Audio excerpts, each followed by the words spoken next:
திருப்பலி வாசகங்கள் ஞாயிற்றுக்கிழமை 25 பிப்ரவரி 2024. முதல் வாசகம். நம் முதுபெரும் தந்தை ஆபிரகாமின் பலி.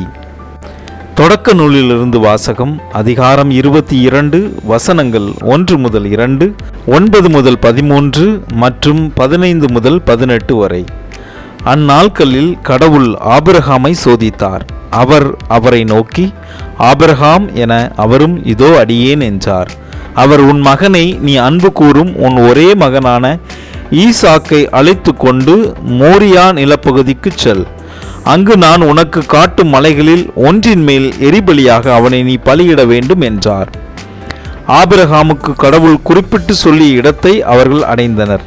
அங்கே ஆபிரகாம் ஒரு பலிபீடம் அமைத்து அதன் மேல் விறகு கட்டைகளை அடுக்கி வைத்தார். பின் தம் மகன் ஈசாக்கை கட்டி பீடத்தின் மீது இருந்த விறகு கட்டைகளின் மேல் கிடத்தினார். ஆபிரகாம் தம் மகனை வெட்டுமாறு தம் கையை நீட்டி கத்தியை கையில் எடுத்தார். அப்பொழுது ஆண்டவரின் தூதர் வானத்தில் நின்று ஆபிரகாம் ஆபிரகாம் என்று கூப்பிட, அவர், இதோ அடியேன் என்றார். அவர், பையன் மேல் கை வைக்காதே, அவனுக்கு எதுவும் செய்யாதே, உன் ஒரே மகனையும் எனக்கு பலியிட நீ தயங்கவில்லை என்பதிலிருந்து நீ கடவுளுக்கு அஞ்சுபவன் என்று இப்போது நான் அறிந்து கொண்டேன் என்றார். அப்பொழுது ஆபிரகாம் தம் கண்களை உயர்த்தி பார்த்தார்.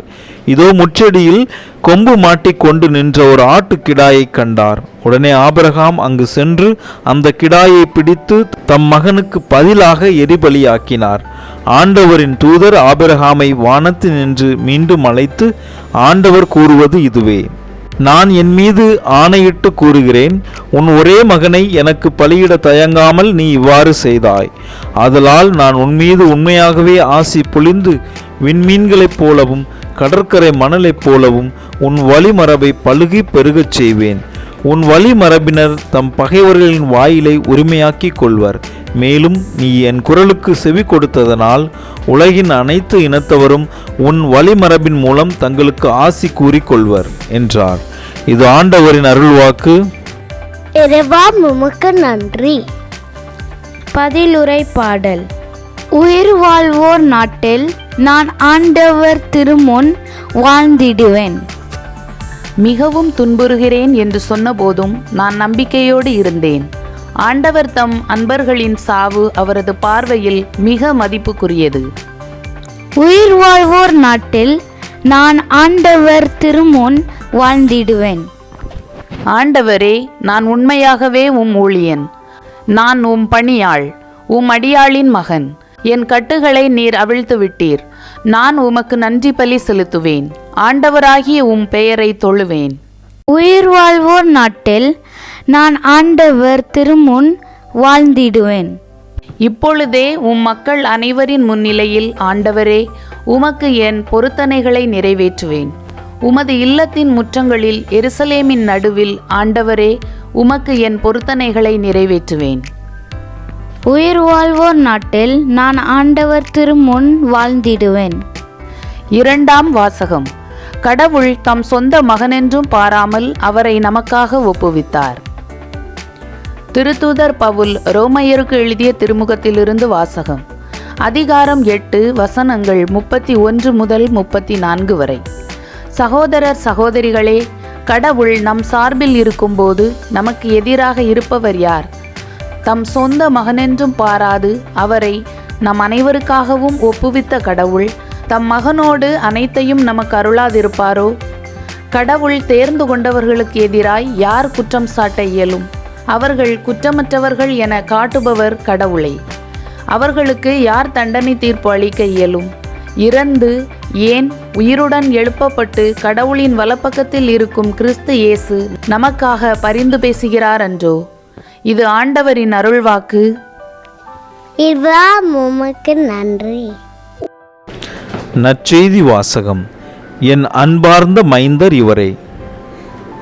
மார்க்கு எழுதிய தூய நற்செய்தியிலிருந்து வாசகம். அதிகாரம் 9, வசனங்கள் 2 முதல் 10 வரை. அக்காலத்தில் இயேசு பேதுருவையும் யாக்கோப்பையும் யோவானையும் அழைத்து ஓர் உயர்ந்த மலைக்கு அவர்களை மட்டும் தனிமையாக கூட்டிக் கொண்டு போனார். அங்கே அவர்கள் முன் அவர் தோற்றம் மாறினார். அவருடைய ஆடைகள் இவ்வுலகில் எந்த சலவைக்காரரும் வெளுக்க முடியாத அளவுக்கு வெள்ளை வெளேரென ஒளி வீசின. அப்போது எலியாவும் மோசேயும் அவர்களுக்கு தோன்றினர்.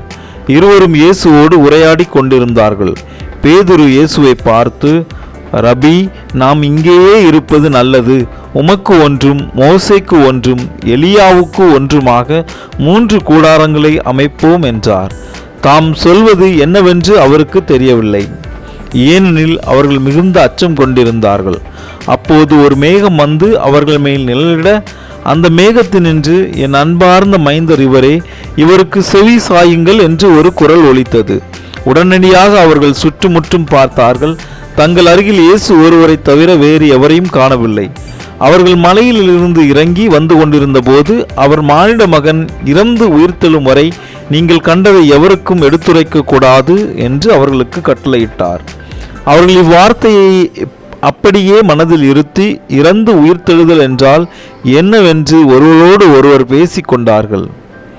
இது ஆண்டவரின் அருள்வாக்கு. கிறிஸ்துவே உமக்கு புகழ். விண்ணுலகில் இருக்கிற எங்கள் தந்தையே, உமது பெயர் தூயது என போற்றப் பெறுக.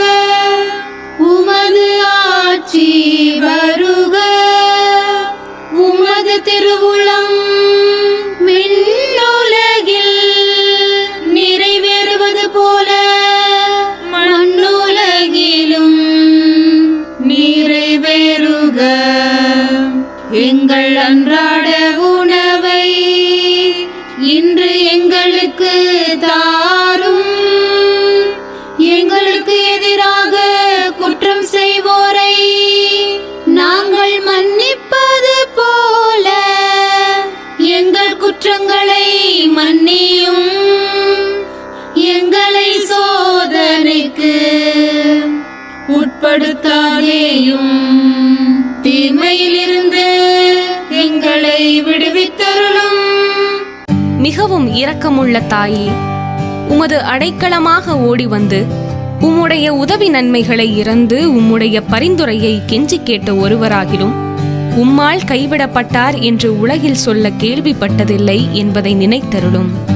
கன்னியருடைய அரசியான கன்னியே, தயையுள்ள தாயே, இத்தகைய நம்பிக்கையால் தூண்டப்பெற்று உம்முடைய திருவடியை அண்டி வருகிறேன்.